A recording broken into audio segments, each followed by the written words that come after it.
George Pulitzer मनोविज्ञान की नींव की आलोचना। मनोविश्लेषण पर चिंतन करें। सिद्धांत घातक है और विज्ञान केवल अपने खंडहरों पर ही आगे बढ़ सकता है। विज्ञान सब्र से बना है। ब्योरों के शोध पर ही बड़ी बड़ी परिकल्पनाओं का निर्माण हुआ है। विद्वान मानते हैं कि धैर्य अपने आप में एक विधि है। व्यवहारवाद बांझ है और प्रतिक्षण आत्मनिरीक्षण में वापस आ जाता है। एक भौतिक विज्ञानी या रसायनज्ञ की बुद्धि और शक्ति आपको विस्मित कर देगी। आप इसलिए नहीं रोते क्योंकि आप दुखी हैं, बल्कि आप इसलिए दुखी हैं क्योंकि आप रोते हैं। भौतिक विज्ञानी जादूगर का उत्तराधिकारी, मनोविश्लेषक ज्योतिषी का उत्तराधिकारी। एक सपना एक इच्छा की पूर्ति है।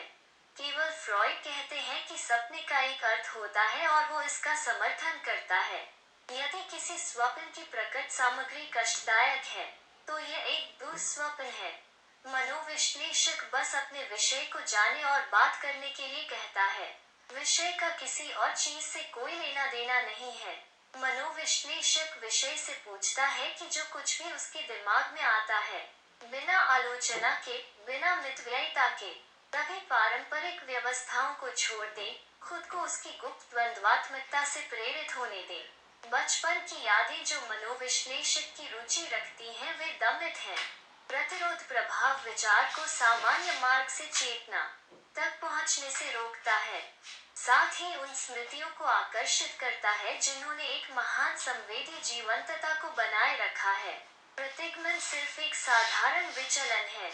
इच्छा मतिभ्रम के माध्यम से अपनी तत्काल प्राप्ति की तलाश करती है। प्रतिगमन को आनंद की खोज और अप्रिय सरल जैविक यांत्रिकी से उड़ान के सिद्धांत द्वारा समझाया गया है। सपने देखने वाले द्वारा सपने के अर्थ की अज्ञानता विश्लेषण के बाद ही इसका अर्थ प्राप्त करती है। सपने की प्रकट सामग्री का अति प्रवाह जो हमें गुप्त सामग्री द्वारा प्रकट होता है। फ्रॉइड कहते हैं, अनुभव ने हमें अचेतन के अस्तित्व को मानने के लिए मजबूर किया है। प्रारंभिक बिंदु प्रतिरोध द्वारा दिया जाता है।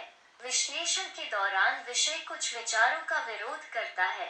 सच्चा प्रतिरोध ज्ञान से पहले होता है। यह ज्ञान के सामने ही प्रतिरोध करता है। यह सब कुछ करता है ताकि विश्लेषक वहां न जाए। सपना एक ऐसा परिदृश्य है जो प्रश्न में इच्छा का रूप लेता है और सपना इस इच्छा की द्वंद्वात्मकता का अनुसरण करता है। जो वास्तव में वास्तविक है वो कहानी का अर्थ ही है। फ्रॉइड अपने पूर्ववर्तियों को सपनों के अध्ययन में केवल प्रकट सामग्री के लिए, पारंपरिक अर्थ के अभिधारणा के लिए चिपके रहने के लिए आलोचना करता है। फ्रॉइड को अचेतन कहने वाले तथ्य भी चेतना में भाग लेते हैं। अचेतन अमूर्तता की ऊंचाई है। यह उन मनोवैज्ञानिक तथ्यों से संबंधित है जिनके विषय में कोई प्रत्यक्ष ज्ञान नहीं है। अचेतन तथ्य चेतना से बचते हैं और इसलिए आत्मनिरीक्षण से बचते हैं। अचेतन अपने आप में एक अज्ञेय है। यदि मनोविश्लेषक को स्वप्न को समझना है तो उसे चेतन से परे जाना चाहिए।